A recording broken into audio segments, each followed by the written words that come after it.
Good afternoon and welcome. Welcome indeed to a Friday edition, or maybe more of a hangover edition of the Mark Moses Show. As we're getting ready for a Labor Day weekend of great football action. High school and college, NFL is going to start next Thursday. And yes, we're always broadcasting live from the Anidjar and Levine Accident Attorney Studios. Take back control of your life. Call them today, 1-800-747-FREE. That's 1-800-747-3733. Anidjar and Levine Accident Attorneys. Okay, this guy was at the bounce house last night. He still might be there. That's how long this game went. Hey, he is Kyle Nash. My man, what happened last night for the Knights? Oh, my goodness, man. First of all, thanks for the shout-outs, and I can assure you that it's not a hangover. It's just a lot of coffee making it into the next day for sure. Listen what happened, and I think we talked about it last time here I was on the Mark Moses Show. Bing! You know, that was the whole thing. I'm on location. I don't have the bell. But the whole thing is we had talked about Cam Fancher and him being the starter and that just going with experience. And while it's unfortunate he got knocked out of the game, taking that huge hit that got the targeting call, at days in, Mark Moses, I think what we saw later in the game when Taven Jackson came in is more poise, right? You go with the experienced quarterback thinking you'll get poise. I don't think we got that so much from Cam. Not to say he didn't have good moments, but Taven Jackson jumping in as the freshman took a little bit to find rhythm. Once he did, they were getting strikes down the field. The defense made one more stop in a game that was way closer than it should have been. I'm sure we're going to get into that. But then Taven Jackson leads him down the field, takes the big hit on the slide, recovers poise, hits DJ Black for the game-winning touchdown. I think that's what this game came down to for UCF. Clutch play on defense throughout the night. I mean, this is what they're supposed to do against a G5 school, obviously. And an improved performance on special teams, by the way, getting a block kicked, having 3 punts downed within the 20-yard line. Should have been 4. The ref called one that I thought was stopped on the 1, said it was a touchback. But yeah, there you go. That's what it boils down to for me, are those list of things. That's off 2 hours of sleep. He got that all off his chest right there. But that's like for older listeners and viewers, that's the Cliff Notes version of what happened last night. That's right. About 7 hours. So I was on your post-game show, the Nightcast with Black Eagle Banneret. Yeah, Night shift, yes. So I was on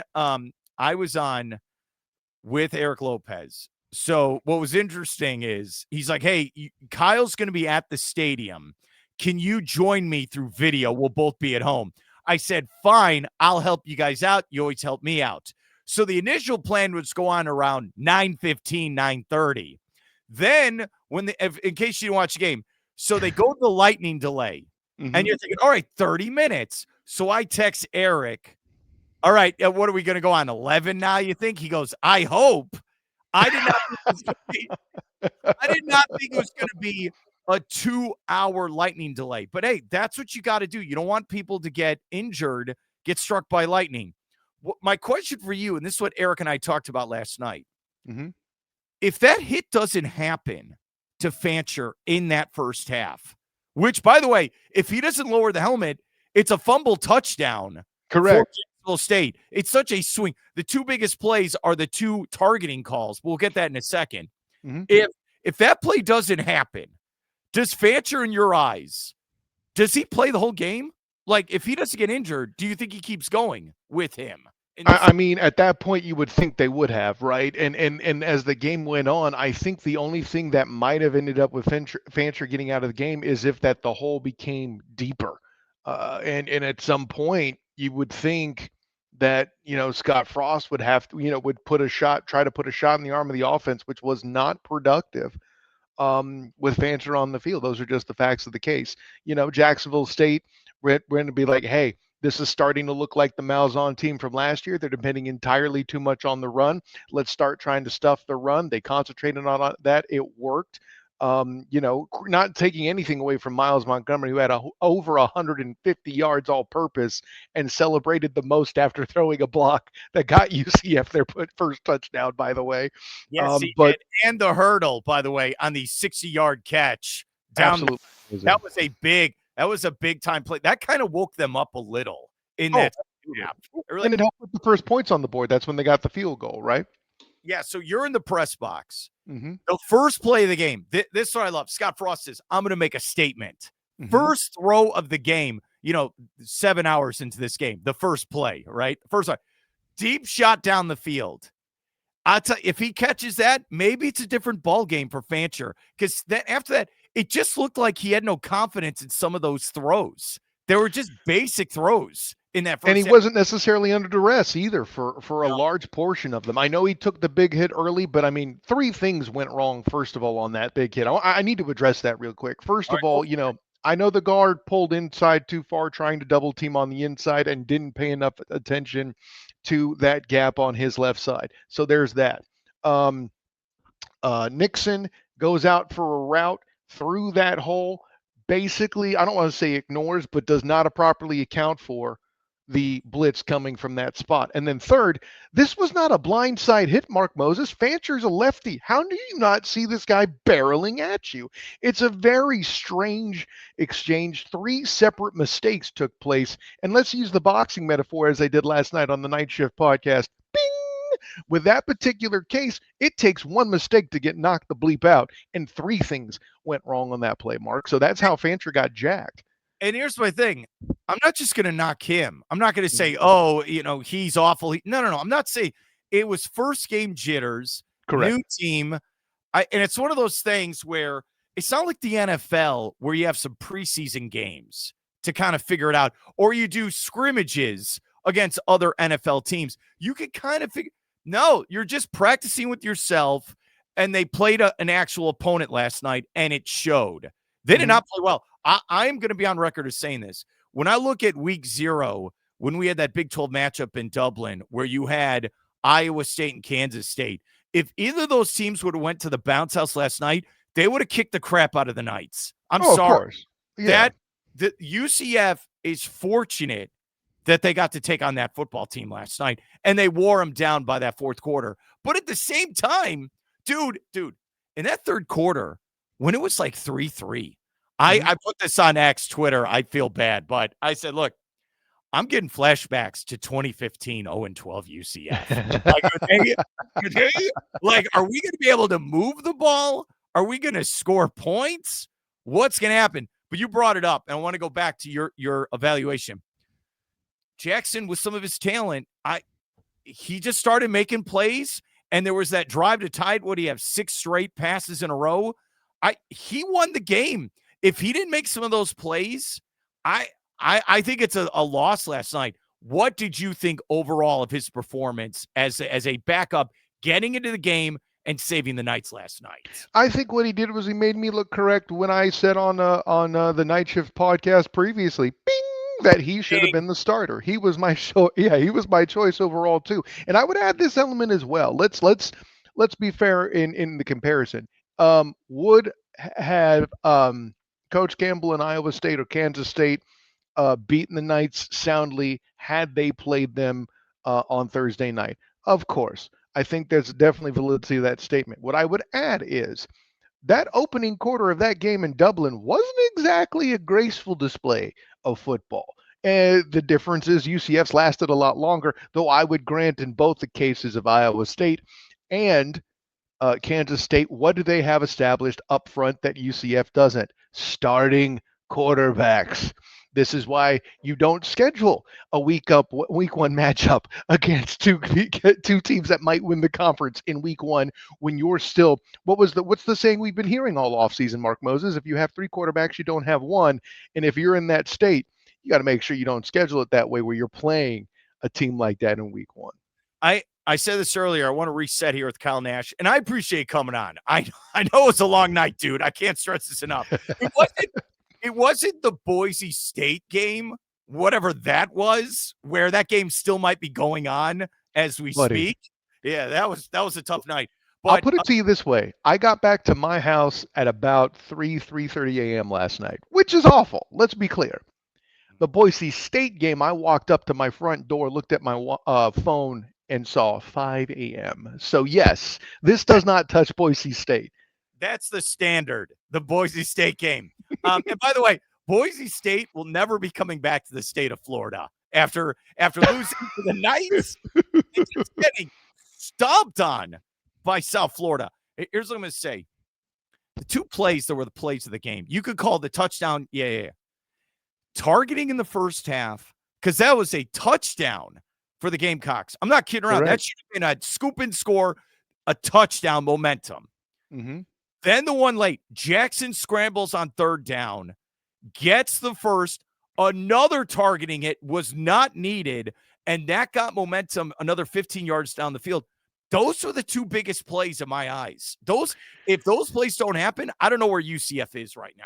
I'm happy to put that second targeting in third place behind the huge tackle by the safety Jalen Williams when Jacksonville State tried to catch him off guard, ironically using a fast offense against the UC fast guy, right? And that heads up tackle, the captain of the defense, one of the captains of the defense, Kelly Lawson, the linebacker, said the safety ran past him to go make that play. He had sniffed it out so aggressively. By the way, this was not the kind of defensive aggression you saw last year with Ted Roof or Addison Williams in Malzahn's regime. That's the kind of thing you want to see. Ironically, Frost, an offensive coach, has a defense that's more aggressive, and that's what you want to see from Alex Grinch in that group. I know I'm Captain Hindsight here. If I'm Jacksonville State, I would have called timeout. You had 3 timeouts, momentum. It's even though it's 10-10, momentum, you're moving the ball down the field, you're getting chunk yardage. Look, I think I get it. They're trying to get him like, oh, we'll just snap it quickly, like you're saying. I would have called timeout, gotten the best play possible out there. I know they must have called it on second down. Here's what we're going to do at fourth. I think that was a dumb play by Jacksonville State. You are absolutely correct. Fantastic defense, and the defense showed up for 4 quarters last night, Kyle. I mean, if you have a play like that where a guy has to do something, make a play that you would see in, a Varsity Blues sequel or a comic book, I'm not going to blame the play call. And let's remember something else about this UCF defense. Their defensive tackles are awesome. Even though they don't have Lee Hunter or Ricky Barber anymore, I believe the middle of that defense and the middle of that line is still the strength, regardless of what other people told you about their concerns. John Walker's there still doing things, and Horace Lockett, this huge 350-pound plus Humpy Bumpy, making great plays, and they were trying to catch those big guys late in the game when they're tired off guard. I love the play call. You're taking credit away from Williams, who made a fantastic tackle. I listen, the play call was great, which is only what makes the play by the safety that much more great. That's my counter to your statement there in defense of Coach Rose.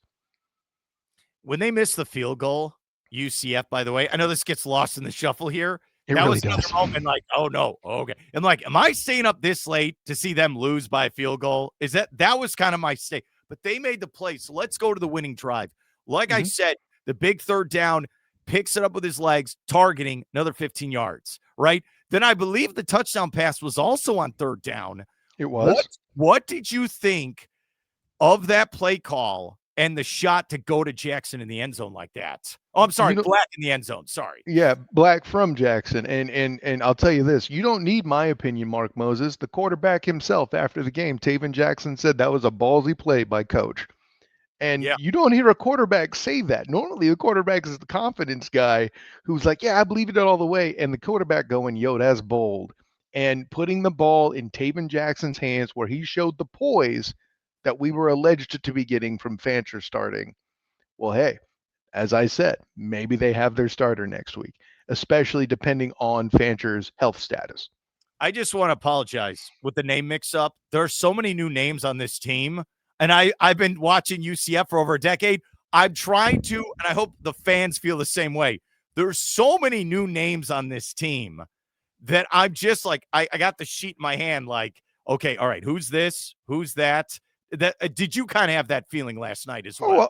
Yeah, 100%. And listen, for as much time as I've went to press conferences, I didn't go to all the media days like Eric Lopez and of course fellow Black and Gold Banneret member Donnie Doc Struble, but I still had some exposure, getting to know some of these guys, and I still needed my sheet, man. But hey, welcome to the world in NIL times when a new coach enters a regime. All those anomalies at the same time lead to numbers that are anomalies. But remember, they may be a new lineup, but there's a lot of experienced players on the outside and carrying the football for this team. It's really Taven Jackson, interestingly enough, who I feel like might be one of the ones that is younger on the squad.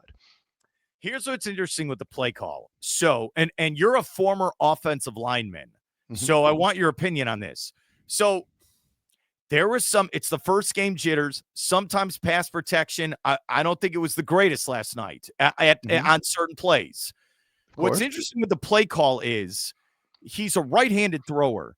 Usually you think you would roll out to your right, your strong arm, and it's an easier throw down the field. But when he snapped it, he kind of backpedaled to the left, right? If you're taking on a better team, he might have been under pressure, but he literally, and this is why I give credit, it worked.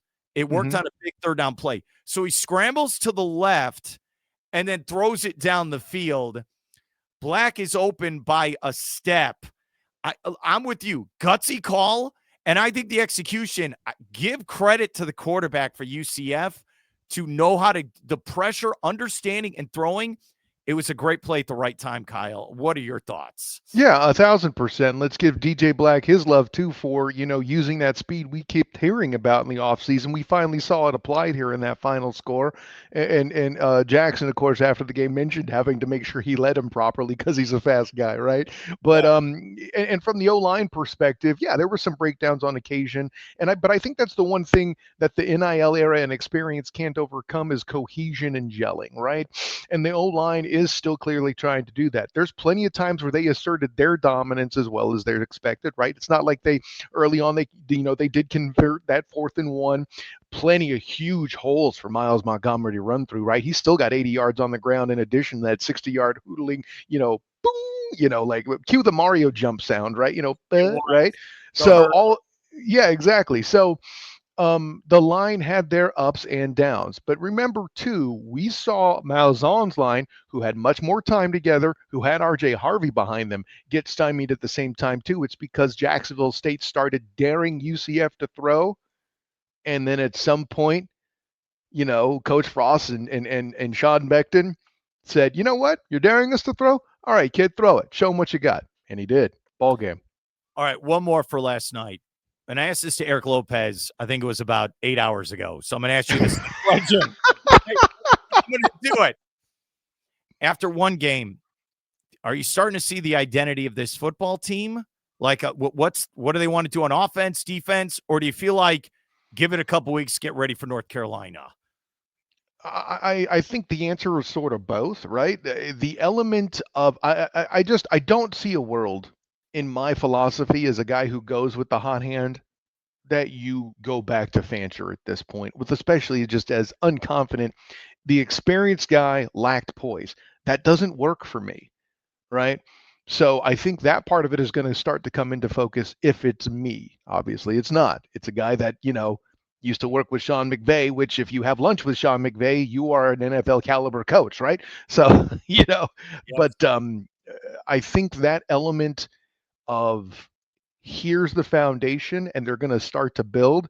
What I would expect is a lot more Miles Montgomery in the pass game when things aren't working, and just a lot more quickness and confidence in the execution to get the screen game going, because that was a big problem, right? They had a turnover because the screen developed so slow. A Jacksonville State player sniffed it out and recovered a fumble, right? So that was, you know what? I completely forgot about that. Because that was in the first or early second quarter before the lightning delay. Yeah, I forgot about that one. All right. Yeah, Fancher getting hit was the second turnover, right? That is right. Okay, it's a win. Who do they got coming up next week in about North Carolina A&T, or as our good friend Eric Lopez would say, the scrimmage game? No, I don't think there's any scrimmage game. After what I saw last night, I think you better – no, don't act like, oh, we're great. We're going to do this. Go ask Boise State that after last night. I think UCF, hey, there's still things they got to figure out on offense and defense, and then get ready for North Carolina. That's Yeah. the best way to do it.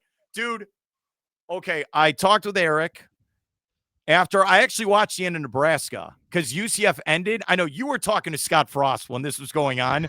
I'm watching I'm watching Taylor Swift and Travis Kelce. They're in the skybox watching Nebraska barely beat Cincinnati.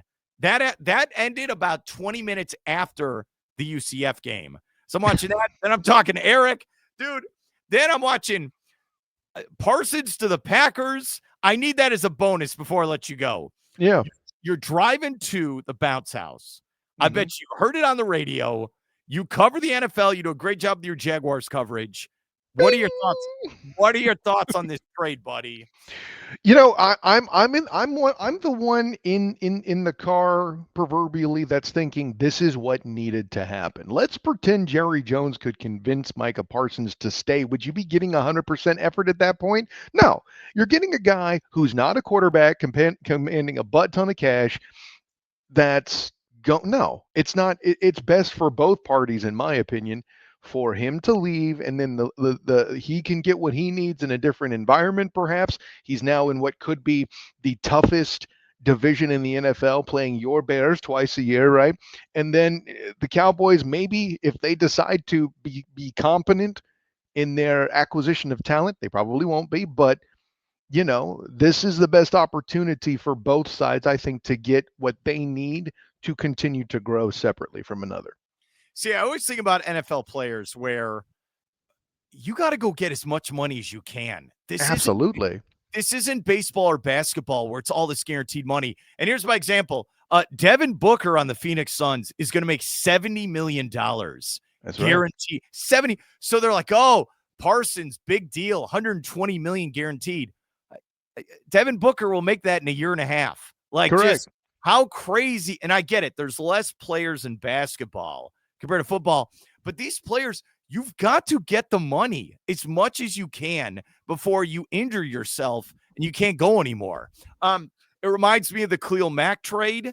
Yeah, Raiders to the Bears. I had that same thought too. And okay, what'd the Bears get? One division title, 0 playoff wins, 1 playoff appearance from the Khalil Mack. And I like Khalil Mack. That's all they got. And remember, Dallas, okay, lose Dak Prescott, don't make the playoffs last year. Make the playoffs 2 years ago, Parsons in his prime, get destroyed by Green Bay on national TV. Yes. Look, this pains me to say, Kyle, and I want your thoughts. It's an offensive league.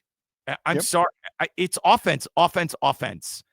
They had to pay CeeDee Lamb. They had to pay Dak. They didn't have enough money to pay for their best defensive player. They didn't. Sorry. And I think over and above that, let's pretend that they paid him anyway, which Jerry is notorious for doing with players he likes.